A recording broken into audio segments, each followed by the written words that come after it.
In a society where independence is glorified, but interdependence sustains us, we invite you to join us in reimagining freedom through relationship. It's a space to explore how freedom, resilience, equity, sustainability, and power are all shaped by how we show up for each other. In my trailer episode, I talked about how feeling the most free happened for me when I was living as a nomad because of the people who welcomed me into new spaces. But what I think we often don't recognize is the relationships it takes to have the freedom to leave. For example, for me to leave Philadelphia, I parked my car in a friend's driveway for 18 months. Another friend had a key to my storage unit and they checked on it when there were issues, and I stayed with them when I had to come home and switch out the seasons of clothes that were in my suitcase. My brother received my mail since I didn't have an actual permanent address during that time. And I know there are many services that we can now pay for instead of asking friends, like trips to the airport, moving professionals, beds to sleep in. But I really, truly believe that those are financial barriers to freedom for most people. And while I don't make friends simply to have affordable places to stay or, rides to the airport, I do think that interdependence creates a reciprocity and therefore freedom through relationship. That's why I'm excited to have our guest, Darrie Matthew Burrage, today, because as I was dialoguing with him about some of these ideas, it was like I was speaking with a kindred spirit who had already been wrestling with the values that we hold and what that means to live them out together as a society. So Darrie Matthew is an innovation consultant with a passion for interaction design that makes impactful and positive differences in the lives of others.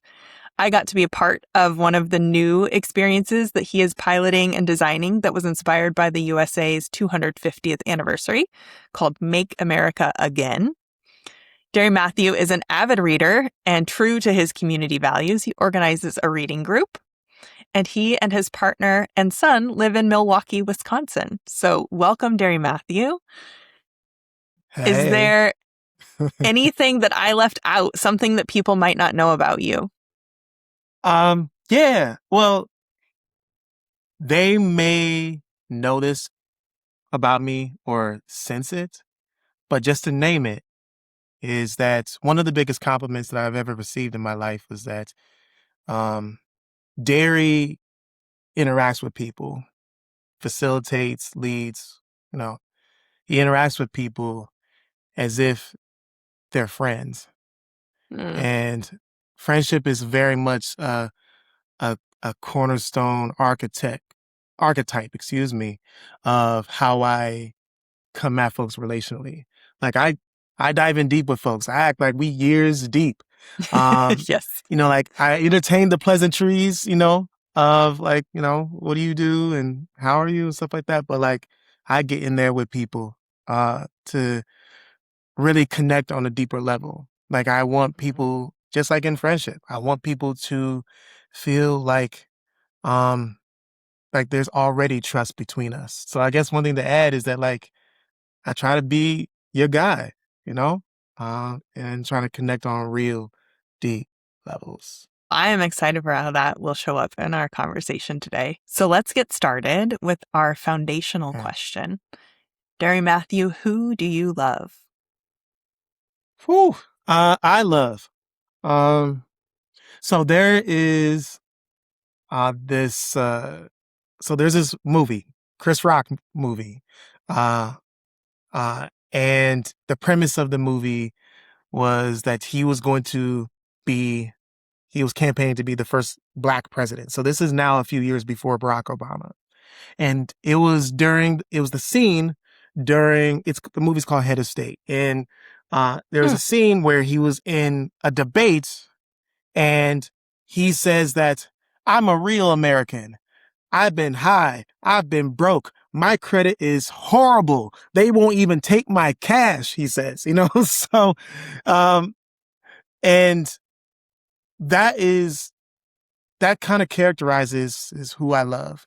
I love Mm, the everyday person. And what I mean by the everyday is like the structurally disadvantaged, the folks who have been down and out, the folks that on my hat it says hope, the folks who are finding themselves encountering bouts of hopelessness. Like mm, um I love the people who don't feel what I naturally am. And what I mean by that is I'm a natural optimist. So I love mm. the people who are struggling being optimistic. And how that looks on the ground a little bit is like I try to uh, craft experiences where people can experience optimism. That wow, there's something to look forward to, or yeah, there is uh, hope alive out here. So I connect most with people who have been through it, that have Mm. struggled, because I'm very transparent in the ways that I have, you know, that I've struggled. And so I consider my struggles as the platform of information that allows for me to connect with other people. And so that's more of again, optimism. That's more of an optimistic view um, of how to view hardship in one's life. It's like, hey, this is just now connects me with a population of people who have been through this. So Yeah. in some ways, my Uh, life isn't my own. yeah, I love that because you're essentially saying like I love the people who I can see a version of my former self or current self in. Like I can empathize with what they're going through. I've seen it. Um, it's interesting you named that. I've been through divorce, and I feel like because of that, my family has become the people that people come to when they're like, now my daughter's going through it, or now I'm going through it. And you just, yeah, you become the people that can relate and provide hope and optimism. And so I definitely can relate to that experience of why you love that extended group of people. Mm-hmm. So, Darrie Matthew, we're talking today about the freedom. And Mm-hmm. the reason I ask you, who do you love, is because I believe, from this organizing principle, we act on behalf of the people that we love. And you've already named how you move in the world to, create experiences that bring optimism to those folks. Um, Mm-hmm. so when you think about this idea, though, of freedom and, Mm-hmm. what it means to act on behalf of folks, that interdependence that's required with freedom. Can you tell me about a moment in your own life that illustrates that intersection of interdependence and freedom? You know, um, this is this example is akin to an example that you actually gave me earlier. So, in addition to organizing a reading group, I also organized a garden collective where I assembled um, a few households of our friends, and I brought us together saying, hey, how about we each um, plant one or two crops? And then we get together periodically and share the harvest of the crop of what we have planted. And so we got together, talked about, okay, um, what are the crops, the vegetables, the herbs that we want to have be unique amongst our households, but also like productive redundancy. So like if we all like kale, how can we make sure that like we have multiple houses that are doing kale and whatnot? And so the idea behind at least the garden collective as connected to your question is that um, connectedness to others and variety creates a greater level of freedom than you would have had in your own independence. Because, like, yeah, I could just grow my own kale and my own beets, right? Um, and that be fine. But if I want to experience a greater expanse of product or a food, it's nice to also be in collaboration with others to to experience a greater variety of life. And so um, I even took that same approach to the reading group that you and I had mentioned a moment ago, is that the reading group is different than a book club. So a book club Hmm. is, you know, we all, a group decides what's the one book that we are all going to read, and then we'll all get together and talk about it, debrief it. That's great. But the design of the reading group I organize is that we have a shared topic, and then we are each reading our own text related to that Oh, I love topic. that. And so in a single meeting, it's like you had read 6 books on a single topic. So cool. And so, yeah, that's the idea of like the interdependent nature of we all need each other to read. We all need each other to grow our crops in order for us Right. to all reap the harvest of the food or the intellectual harvest of the reading group. And that creates a freedom in that you are able to experience a greater depth or greater expanse of something, whether it be food or Hmm. whether it be insights through literature or what have you. And so that's why I see a clear connection between interdependence and freedom, at least as demonstrated through my own moves. I love that, especially I'm even just thinking about how much time it would have taken to read 6 books, in a month. In a And here month, you're right? gleaning that insight without, necessarily, but you're still gleaning a really different perspective on it too. It's like if you're only in your own head interpreting this topic in this book, and like you may have never heard of a book that someone else was thinking of. I also Hmm. had to giggle at the idea that kale is the crop that everybody wants to eat. You don't like Is kale? it I mean, I do enjoy kale. It's just not the crop that I would assume we need an abundance of in this world. I mean, okay, let me ask you something then, Whitney. If you were part of a garden collective and you had to advocate for one vegetable or fruit or herb that all the households should produce, which was the one that you would say? This is a great question. My literal first thought was strawberries, only because I feel like they're so versatile and that, like, Mm, children like them, adults like them. You can put them on salads, you can put them in smoothies. I know nothing about growing great them, though. answer. So, yeah. Great answer. Yeah. That was a terrific answer. The versatility, also like the audience reach of strawberries. Everybody loves a good strawberry, unless you're allergic, I guess. And I think there's some All people right. that are There are some might be. people allergic. Yeah. But anyway, Okay. So let's take our garden collective and reading group to scale. Like, okay. where does this idea of interdependence and freedom show up big at like a more policy or system or just like larger community scale? I see. So, the way that this scales, at least the intersection between, or at least the importance of the intersection of interdependence and freedom, is that um, it's realizing that there is more to the extent that we are together. Now, the togetherness is not just a um, assemblage or like a gathering of people. So right, it also takes alignment. To what extent do we all care about a thing?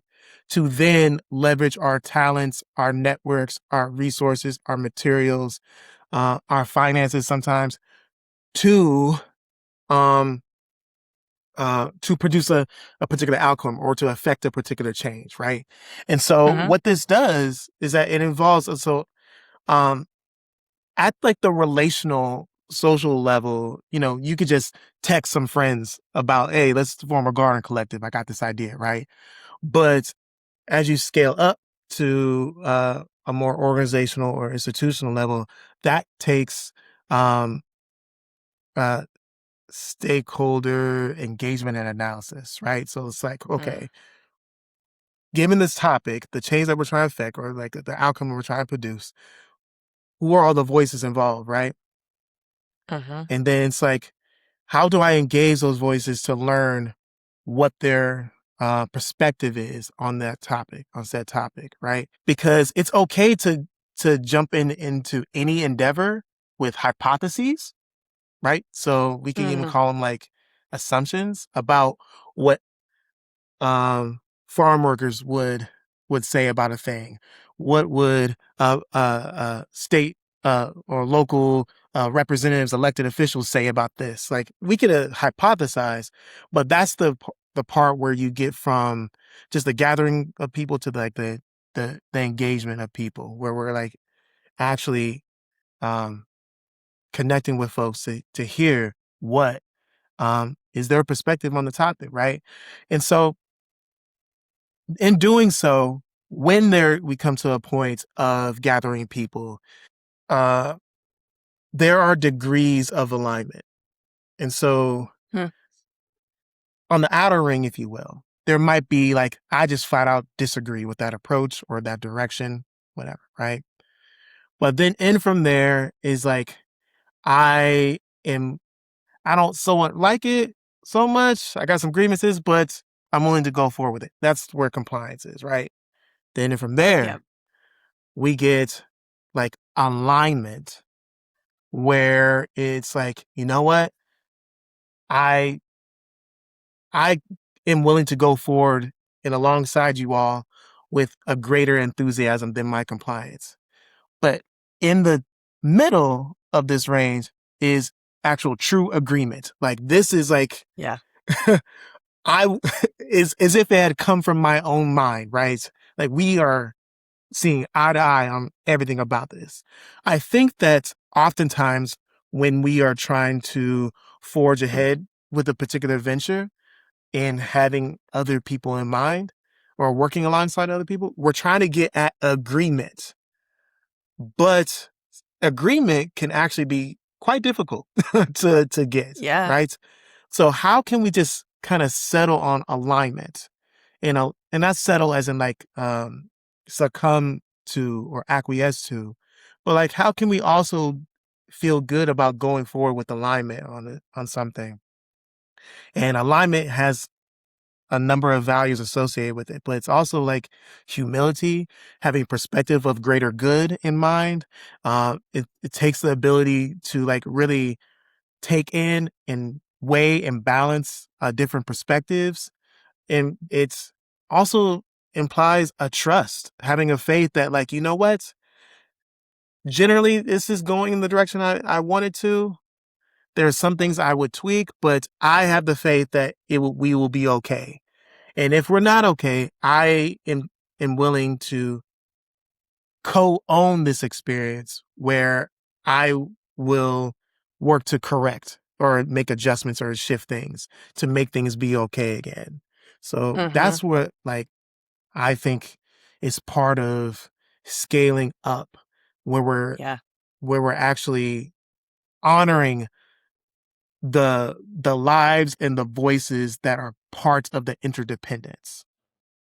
Yeah. Because, you know, as you were speaking, I was thinking like it could be, uh, people could think of that as like, that doesn't sound like freedom. That sounds like a lot of like, I'm very much having to let go of what I would want out of this, blah, blah, blah. Mm-hmm. But as you're naming at scale, it's also creating access to something, a larger resource, a larger impact, a larger whatever it is that the group is going after, that individual probably wouldn't have access to had they not aligned Otherwise. themselves.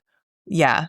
Yeah. I mean, I was thinking of like housing, how many times, especially now given the housing market, that there's friends who are like going in together on buying property or buying a house or and that requires a different Yeah. level of like governance and negotiation and policy, like where how money gets transferred, if that's even if Mm-hmm. mortgages can even be in this many people's names, like those things suddenly become a part of the conversation in a way that just somebody having an extra lot and throwing some seeds down. The stakes aren't quite as high, but also the reward isn't either.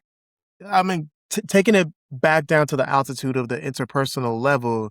But yeah, it's kind of like the idea that, oh man, I would love to be able to stay in that hotel in New York City, but I will never be able to afford that. Yo, going in on it with the friends, say, yo, how about we both stay at this spot, right? You're right. It Yeah. provides access to opportunities, to experiences, to different realms that you wouldn't otherwise be able to on your own. And so that's the thing about interdependence, Whitney, is that like, as I was saying, like the values associated with alignment is that it it necessitates the value and the true embrace of humility. You gotta first recognize, to be in an interdependent relationship, you gotta recognize that like, yo, there's a lot I could do on my own, but I will go further in life to the extent that I am connected with others, because Mm-hmm. others, if we could uh, come together, can make possible. Now, this is where power kind of comes in though, right? Because it's like, Yep. okay, how are we gonna go about the sharing of our resources, taking a more communal approach to solving problems and to um, creating circumstances or experiencing a thing, in that communal approach? How are we also equitable with it? Because with that hotel room in New York City, maybe I'm only able to put in $100 a night, whereas Whitney, you're able to put in $300 a night to make that 400 room a night possible, right? So, in addition to empathy, I mean, humility also necessitates empathy and compassion and practical compassion. Like, how can I be willing to engage into like a higher stake of a thing in order for us all to experience a thing? A lot of Mm. times people are like, well, if I have to put up more, I'm out, right? This is probably connected to why, you know, policies related to like tax the rich, is a Yeah. thing, because like, those rich are like, you know what? I shouldn't be taxed more. Like, I pay theoretically, I pay enough taxes, right? And it's like, I'm going to be upset. In other words, I'm out if I have to give more of what I have to elevate us all. And so, I mean, I'm going off in a thing and I said a lot, but No, no, please. no, you're bringing it to this. So we just experienced the 250th anniversary of the Declaration of Independence in a country where I think Mhm. most of us would agree everybody is not experiencing the fullness of what that freedom promises. So as you were talking and as I was prepping for like what I think you and I could have a good conversation about, I was reminded of, so civil rights leader, voting rights activist Fannie Lou Hamer said, Mhm. nobody is free until everybody is free. What does that mean to you in the context of what you were just talking about? Well, we got to think about the word freedom, though. Freedom implies free from, right? From something, from what, right? And Mm-hmm. so Mm-hmm. we got to think about what are the vices that really like plague our humanity, you know, that like, let's take freedom from oppression. Let's take that as an example. And so unless everybody is free, that means there is somebody that is perpetuating oppression, you know? And so Ooh, you yes. got to, or exploitation, or, subjugation. And Mm-hmm. so going back to, Sister Fannie Lou Hamer, for the ultra wealthy, the ultra rich, right? Going back to like the taxes example, there are things that wealthy person can also be free from.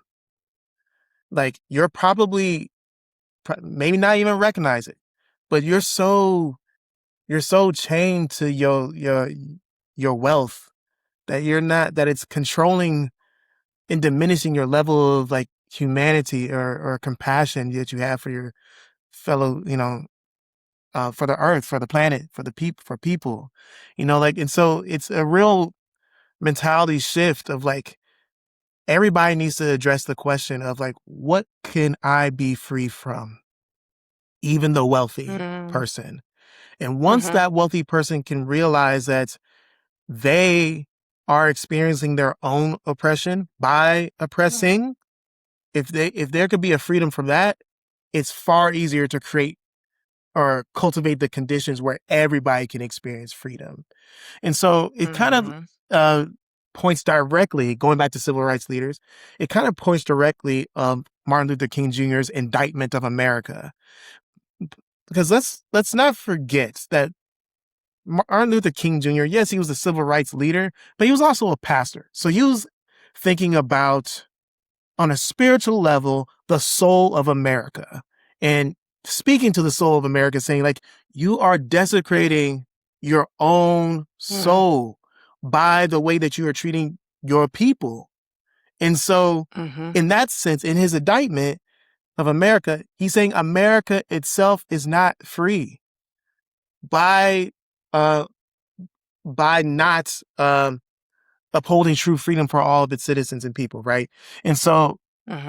tying this up here a little bit in a more polished fashion is that not just individuals, people, but institutions and organizations need to be thinking about, what is the freedom that we desire? What do we need to be free from?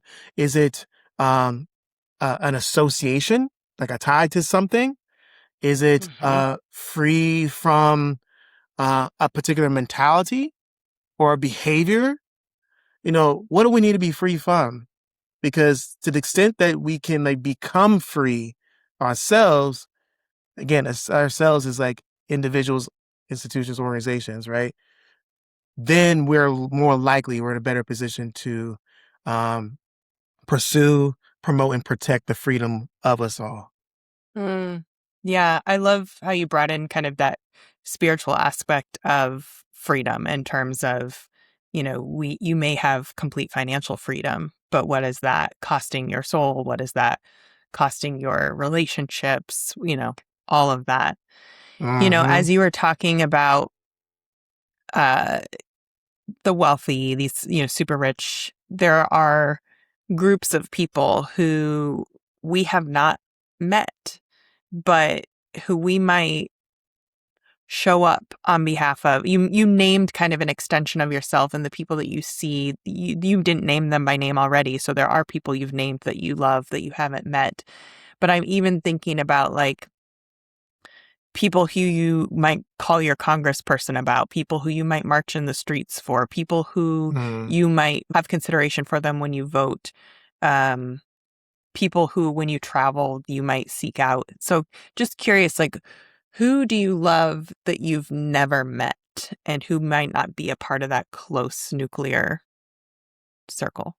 Before I address that, I do Uh-huh. want to harken back a moment ago about the soul, and you hit right on it just a moment ago, that there is this ancient statement that says, what profits someone to gain the whole world but lose their soul?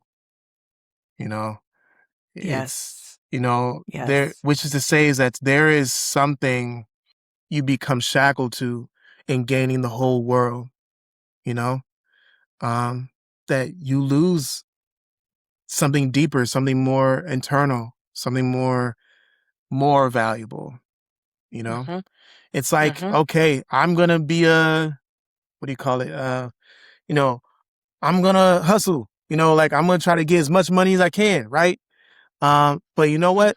In doing so, that is now costing you relief, because now you experience the anxiety, the stress of like having to turn over every stone to get that money or whatever. Now it's also costing your relationships because um you don't have time to spend quality moments with folks because you're out there always hustling, right. So like, Mm-hmm. in your pursuit of the whole world, you're losing certain things that are part of the richness of who you are inherently, like your humanity. Mm-hmm. And so, yes, what does it cost you? So nicely said there, Whitney. But to address your question, as you were Same. speaking, um, I was thinking about something that a mentor had introduced to me once, is that this concept of everybody has their own store, their own shop of their gifts, their talents, you know. And she told me that sometimes you can't control who comes in the doors of your shop. Mm, You know, that's real. it's real, it's true, but it's somewhat incomplete Mm, because sometimes you can pick the location of where you want to set up shop. You know, where you can also make a move to relocate your shop. In other words, if you are finding that there are certain populations, certain people, certain individuals that are coming in my store, and I'm happy to have patrons to my product, but I'm not reaching the folks that in my heart of hearts or who I ideally would want to be reaching. So now you're faced with the decision. Do I keep my store where it is, or do I relocate it? Do I revise or adjust my marketing tactics of who I'm reaching to appeal to the customer base that I'm ultimately trying to affect? And so let me now apply what I'm saying conceptually to myself. And so yeah. I find uh, as a proud owner of my store, I find that white women come through my doors. Um, and yes, and you know, I find that um, this population of folks, and I love my customers, right? These are the people I love, right? But it's the Yeah. idea that what I find of white women is that we both share a marginalized identity. I black, them woman, but they are having to wrestle with the privilege of being white or the Mm-hmm. structural advantage of Mm-hmm. being white, right? So that illuminates complexity that sometimes it's hard to articulate or feel seen in. And Mm-hmm. because of who I am someone who's diplomatic. I believe in promoting the dignity of people. I'm about protecting the agency of people. I believe in celebrating and growing the genius of people. So like the person who I am is able to make space for someone who is grappling with an affordance as well as a struggle, right? Sure. So I can meet people in their complexity. And and so the reason why this is like, it's so gendered as to like women is because unfortunately, many men, given our socialization as men, particularly heterosexual cisgendered men, is that we don't talk about things. We don't, it's harder to access the vulnerability, the raw within us, right? And so it's like, because of that, that prevents oftentimes men coming through my doors and having the Mm, same experience within my shop. Whereas women, part of the socialization, the water that is in which is swam, is that there's greater access to that vulnerability, to uh, that softer dimension of our humanity. And so when white women come in my store, they're able to have an experience of like feeling like they could really grapple with or wrestle with the more tender aspects of their humanity in all its complexity and mm-hmm. tensions in ways that men often don't provide access to. Now, that's who typically comes in my shop. But again, you can also seek to influence your audience, who you're reaching, you know, through Mm-hmm. the marketing and the location of your stores. And so to be truthful, Whitney, is that I would love to see more people of color, particularly Black folks, walk through these doors of my gifts and talents and whatnot, because Mm-hmm. I believe that if you want to know the truth of a society, look how, you know, as it said, look how they treat their young and their old, but essentially look at who is the least of these, Mm-hmm. like, Mm-hmm. which is an ancient phrase, right? The least of these. And so like, who is in the most structurally disadvantaged position? And that's often Black folks, or historically Yes. it's Black folks. And so like, I feel like, Black folks harbor a truth in their experience. in their walk of this nation in this global society that I think it would completely blow the doors off of my store to have a greater presence of these people who I share kin, like who I Yeah. love. Yeah. Oh, that's such a beautiful way of thinking about it. I'm curious, Darrie Matthew, you named, and I want to like acknowledge there's something that it asks of you as a Black man who white women find comfort in being able to talk about there's a shared marginalization, but admittedly there is a difference in the structural, the privilege that comes with being a white woman versus a Black man.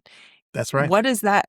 What does showing up for white women, white folks repeatedly, what does that ask of you to love them in that vulnerable spot?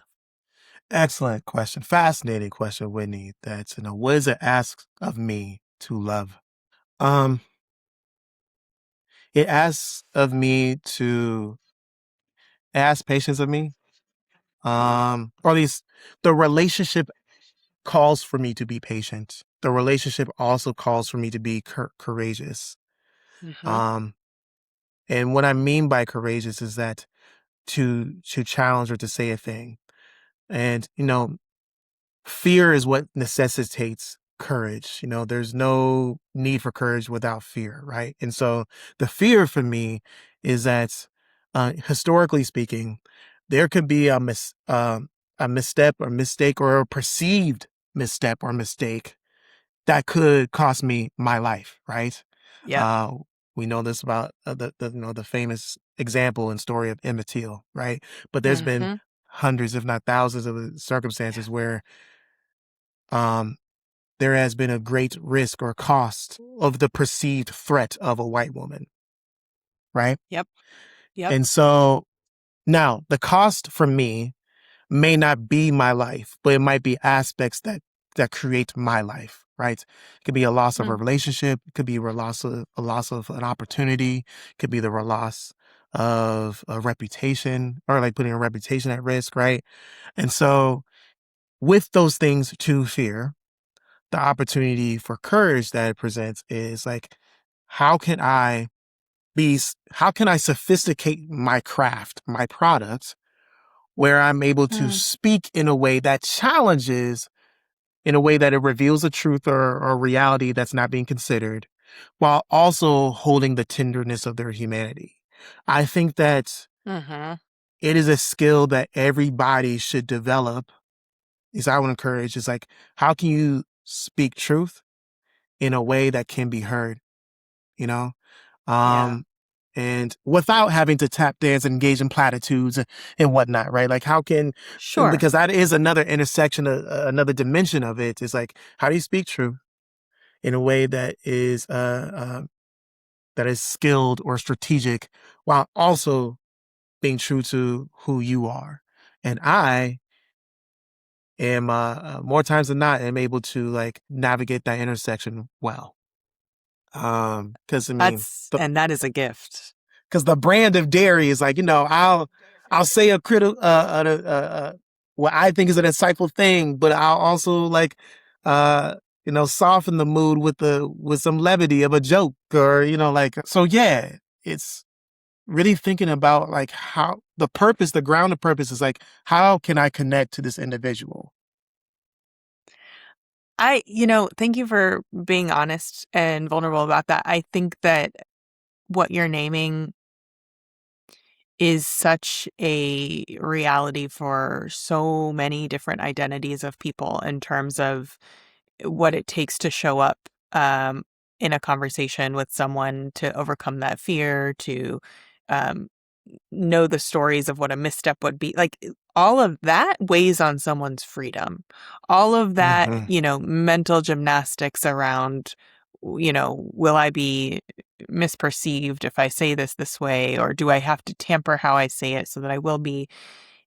And at the same time, a complete individualistic and independent version of that freedom would mean I'm going around telling you how I feel and not caring about how you feel what I said, So there is kind of what you named earlier, that balance of navigating we are interdependent. We have to figure out how to have these conversations together. And it would be beautiful to get to a place where we're not um, having to feel like we are walking, doing the dance of platitudes and whatever, just to be able to have those conversations. I know that you do this in your work. You navigate these conversations, you help folks in these spaces trying to speak truth and challenge people towards a better version of themselves, a better version of their organization, a better version of our society. What does it look like on the ground for you, not just in like the interpersonal, but like how does it show up in more of a systems and community level? The way that I frame what I do now is my role exists to cultivate the conditions where all employees can have a dignified, meaningful, and healthy work experience. And so that is truly a structural, cultural shift in Mm-hmm. what most people experience in their work, in their work lives. And so, a leadership approach that I've developed from from the mentors I've had is that a leader is simply somebody who chooses to step in to affect a thing, right? To have an effect, Mm-hmm. right? And Mm-hmm. so how it gets at system is that not take not take conventions as if it has to be the case. Like as if, work is just work, it's always felt whack, but that's just the way it is. No, no, no, no. Institutions are just people who have decision-making power. That's what an institution is. So these are people, Mm-hmm. right? And so, like anybody else,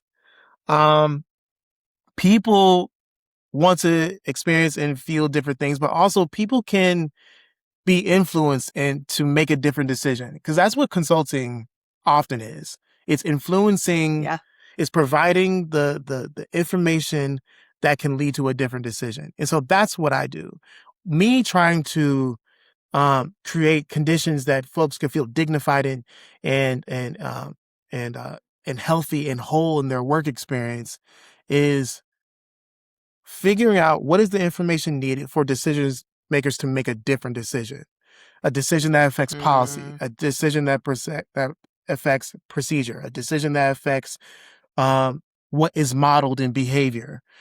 So my goodness, you got me going off on a whole thing there. No, this is really good, because I wanted to ask you, like, as you're naming, like, I totally agree with you that, systems are just people making, obviously there are people making decisions and the systems kind of constraining how people can make the decisions. But with our, like, kind of cultural obsession more towards independence and individualism, how do you see that constraining freedom at a policy level? Like when you're working with these people who are making decisions to create policies, how does that kind of mindset or value towards independence or individualism maybe get in the way of creating more inclusion and freedom in the spaces? I say it's a fixed mindset of scarcity. Mm. That's believing that there is only enough for a few, and um and not willing to adjust beyond that perspective, right? And so hence the fixed nature of it. And so Yeah. I think that with the psychocultural waters in which we swim of independence, in other words, a focus on the self, or one's own, Mm-hmm. is, that's a strong current. And so I think that people just need to see more examples of what can be accomplished together, because people don't have a lot of faith in it anymore. Because it happens in every disaster movie, aliens attacking, governments feuding and whatnot. What do people do? They always show the scene of people raid the grocery store. And you know what? They're probably only getting enough just for themselves, right? Martial Right. law. You know, they're not Right. thinking about like, how can I get enough for my, you know, for everybody, or like, how can I share, you know? And so that's the thing, is like when things are going awry, we go internal, insular to just the self, independence, right? And so I think that the waters that we're in, that current of independence, is a symptom of people are sensing that things are going awry in ways that I feel like I can only count on my own self. And so, Yeah. and I mean, cool, you know, you might be able to only count on yourself, but again, you will get far, but you'll get further with other people, you know? Mm-hmm. And oftentimes in these movies, you know, disaster movies and whatnot, it took a connection with someone else to actually get through. You know, it wasn't That's just so someone's true. own, you know? And That's so, right. uh, um, and so I think that institutionally, or like in these organizations, going back to that, what can be done is that, so I guess I'll put it like this. My political frame is that I'm a communitarian institutionalist. And what that means is I believe it is the institution's primary responsibility to create a common good. And so I mean, which is to say is that a common good can be produced at the individual level, but I think that institutions or organizations or leaders bear greater responsibility to create the conditions by which people can exercise a greater level of freedom to produce a common good. And so I say that because institutions need to take the responsibility of going first and caring about people. And so what I mean by that is people only care about if they have been cared for. And so, Ooh, yes. so let me drop a racist thought that has been introduced to me. Riding around the neighborhood, south side Chicago, north side of Milwaukee, you know, someone's in their car like, oh, see these black folks, see how they do their community, see how they take care of their neighborhood, they throw trash everywhere, whatever. Racist, right? And so they're looking, so that remark, that perspective looks at the individual behavior or mentality, right? They're not thinking about what are the conditions that create that mentality, that behaviors. What are the structural conditions that make that be the choices are made, right? And so I would linking the individual with the structural is that Black folks, by and large, historically speaking, have not been cared for on a structural level.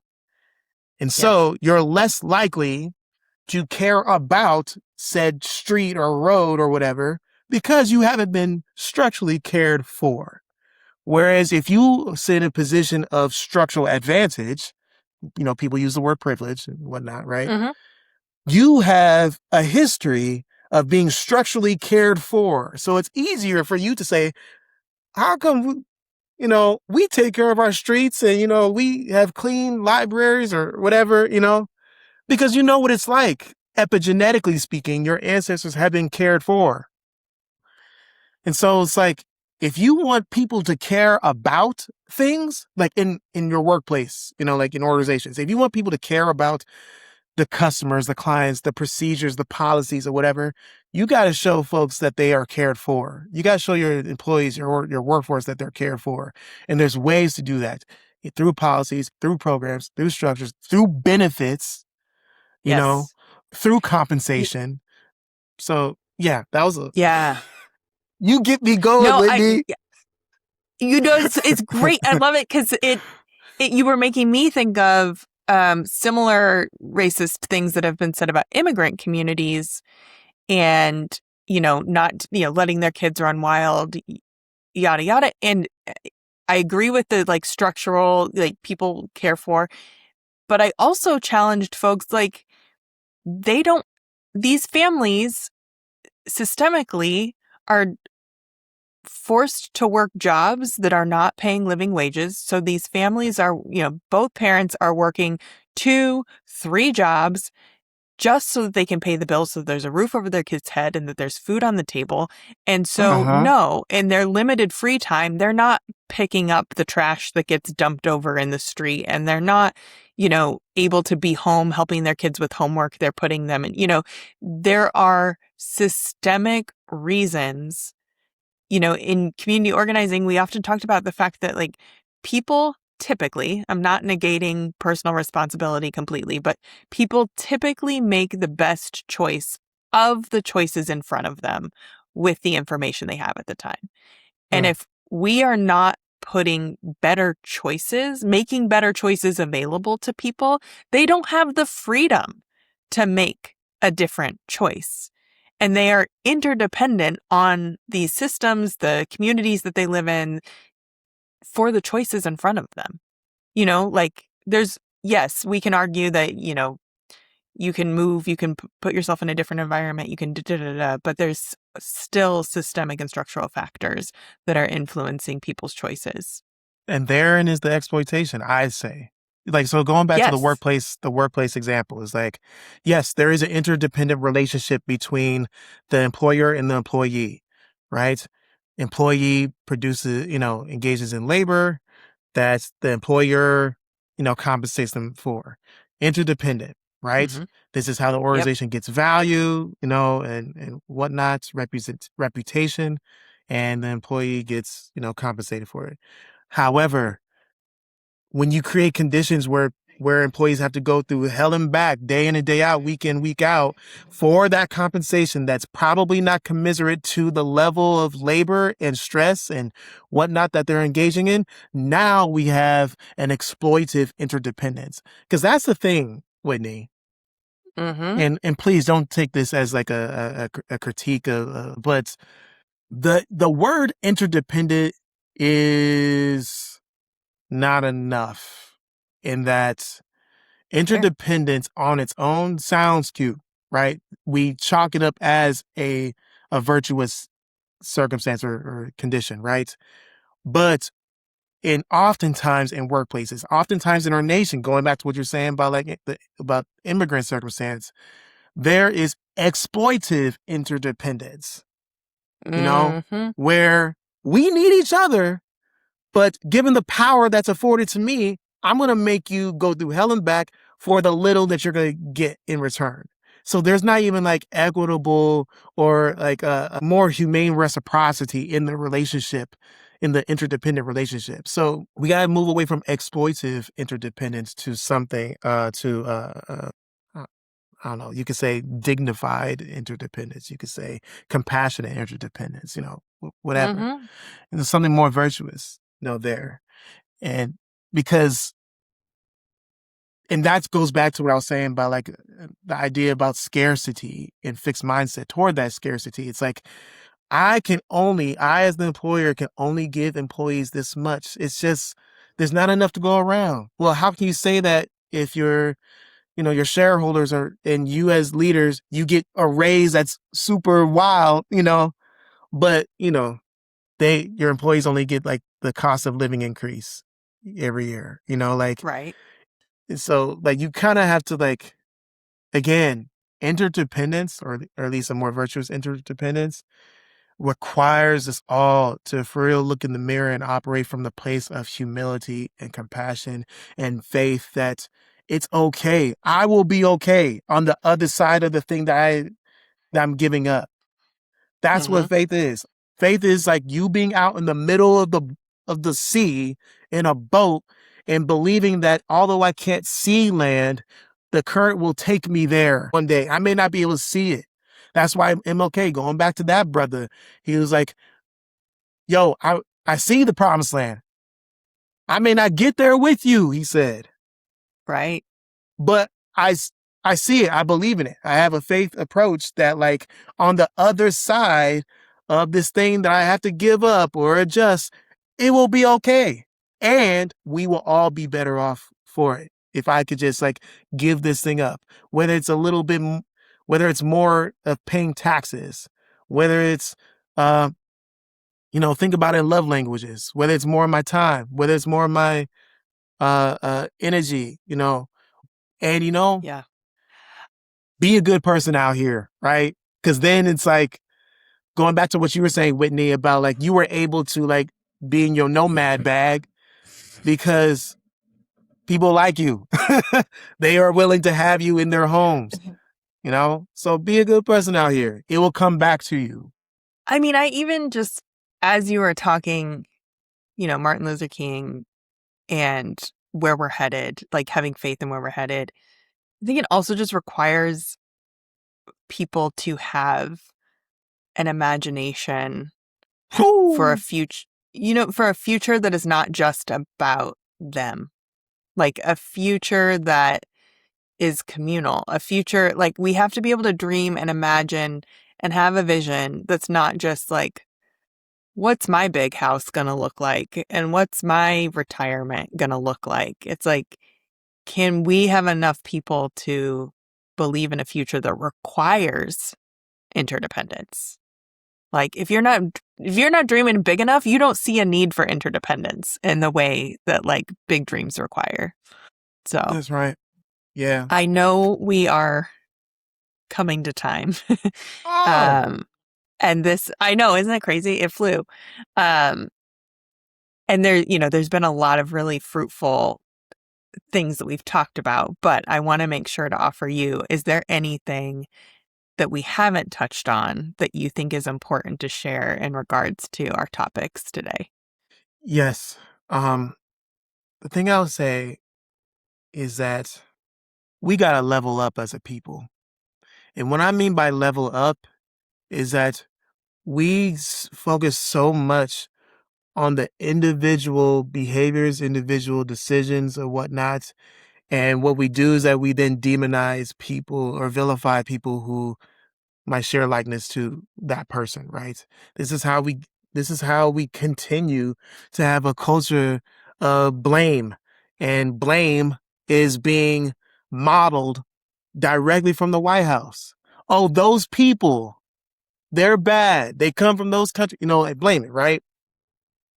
And so when I say we gotta level up, is that we gotta the future, at least a one that is mutually beneficial, mutually prosperous, requires us to see beyond the individual level and look at the structural institutional levels.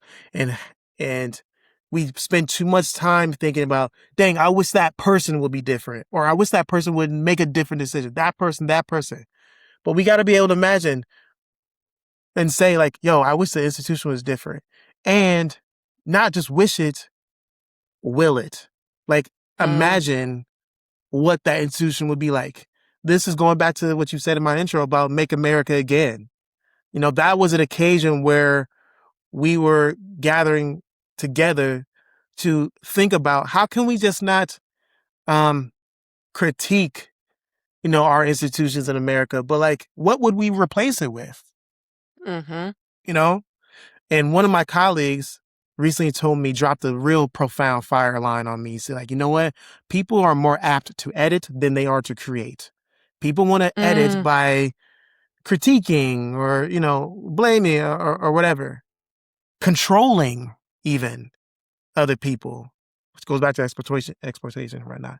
Mm-hmm. But like, people are so apt to create, to imagine, to offer something that is different. Yes. And so that is the level up I'm talking about. Is yes. like scale up your perspective and your lens on how to look out in the world and what's happening. Because that individual's behavior is a symptom of a larger condition at play. Going back to what you were saying about with immigrants. And I think if we can level up in that way, that view, therein is where we'll have our compassion.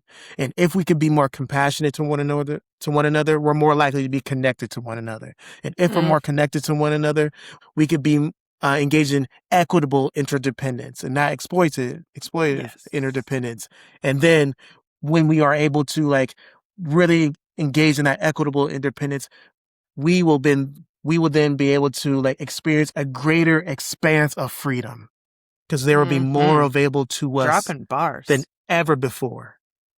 If you want more in life, get more connected. Darrie, we're going to close with our question on a final note of who do you love and how has loving them made you more free? Oh my gosh, it took this whole hour-long episode to get to it. I love the people that have given me a chance because what I talk about, Whitney, or at least what we're talking about today, people don't have many examples of. People don't know what it is to have a dignified work experience, where people don't know what it is to like truly, thoroughly be cared for, structurally be cared for. And so the things I'm talking about sound so nebulous, ambiguous, and damn near impossible that it's easy to write Darrie off like, ah, man, he doesn't know what he's talking about. Or like what he's saying isn't grounded in any sort of material reality or whatnot. And so who I love are the people that have taken a chance, that have sought to provide me a platform or give me an opportunity or to be a participant in the occasions that I craft and host. You know, the people that have like put me on, that have connected me to other people. People like you, Whitney. Like you have taken chances on me. And it's like, these are the people I love. I love you for taking a chance on me. You're a part of the people I love. And so every chance that was taken on me granted me as a blessing unto me for real, a greater expanse of living. I've had more and more opportunities to exercise my gifts and talents and to see a vision play out and a change that I'm trying to affect, be pursued by the opportunities that people have given me and the people that they connected me with. So taking a chance on me has definitely had the opportunity to experience a greater freedom in my life. Amazing. So if someone listening wanted to take one step towards what you just said, what would you tell them? What's a practical thing they can do? Start with your current connections and think about what are the possibilities that you haven't tapped into embedded in your relationship with them. Like, for real, we got friend groups that we actually have no idea what they do for a living. At least not on a ground level. I can say, yeah, my friend Danny, yeah, he works at a bank, but I don't really know what he does. Yeah, my friend Jackson, yeah, he has a consulting business, but I don't know what he... And so your ignorance, and I mean that compassionately and not trying to like shame folks or shade folks, but like your ignorance is what is limiting your freedom to be able to access more in life. Because there might be something beneath the layers of the deeper levels of your knowledge of your friends or your family that can create more opportunity for the both of you. So like really start to like go a level deeper. I know I was saying level up earlier, but like go a level deeper with your network and see what are the possibilities that could be illuminated for y'all to collectively level up. I love that. And Darrie Matthew, if listeners want to find out more about you or follow you, get engaged with these interactions that you're designing, where can they find you? I mean, you can catch me on the gram. I don't post a lot, but I'm always like accessible, like through the gram, LinkedIn. I've been able to ignite a lot of like collaborations and at least at minimum conversations through LinkedIn. I know LinkedIn, shame on you, LinkedIn, but like you can't outright like message people if you're not connected. So be sure to like connect with me so you can then message me for free without paying a premium subscription and whatnot. But yeah, I'm pretty easy to get at. There's really only a few Darries in the world. So if you type in Darrie, this black face here, this chocolate face is going to be the one to pop up. I assure you. Yep. So make sure you watch on YouTube so you can see what he's talking about. It was such a pleasure getting to talk with you today, Darrie. Thank you so much for being a guest. And I look forward to staying in conversation and going deeper, taking it to the next level. There you go. I'm your guy. What a fun conversation that was with Darrie. We went from the local neighborhood level of being able to cultivate gardens together to the organizational level of what it means to, care for and create freedom and autonomy and ownership of something that's being built, and to our understanding of how systems really impact the freedom of choice that families have. So I think something that's still sitting with me from this conversation with Darrie is the idea that even within our existing connections, our existing interdependencies that we're cognizant of, we don't always go deep enough to understand and begin to imagine what true interdependence, when we're actively cultivating ideas and visions for the future, could look like. What if we knew better what our friends' gifts and talents were? What if we were willing to be vulnerable enough to ask for their help and to imagine what working together in those deeper ways would look like? And to truly imagine a future that is so much bigger together that we couldn't achieve it on our own. I think that is what's sitting with me, is the idea that interdependence and freedom inspires a future that we have to get to together. So I will see you next time. And until then, who do you love?